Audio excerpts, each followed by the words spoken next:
ঈদে কিন্তু অনেক জাঁকজমক খাবার দাবার চলবে, তাই ঈদের আগে দেশি মাগুর মাছ দিয়ে আজকে ডিনার করব। চলুন রেসিপিটা দেখে নিই। রেসিপিটা দেখতে দেখতে চলুন আমরা একটু গল্প করি। ঈদ আসলে ছোটবেলার কোন মেমোরিজগুলো আপনাদের বেশি মনে পড়ে বলুন তো?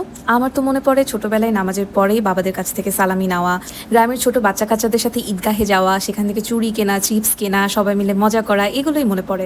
এগুলো ছিল একদম ছোটবেলার ঈদের মেমোরিজ। কারণ ছোটবেলায় আমি সবসময় গ্রামে ঈদ করা হতো, কিন্তু পারিপার্শ্বিকতার কারণে যত বড় হয়েছি আমাদের শহরে ঈদ করার পরিমাণটা বেড়েছে।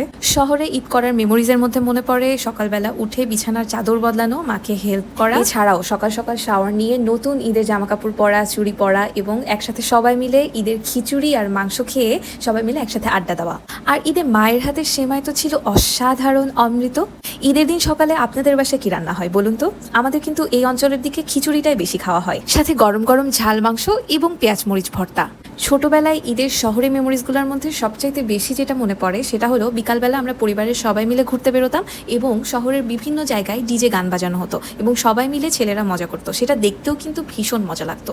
তো সব মিলেই ঈদের কিন্তু দারুণ দারুণ মেমোরিজ রয়েছে। দেখতে দেখতে রান্নাটাও হয়ে গেল। স্টে উইথ শানু রান্নাঘর, লাইক অ্যান্ড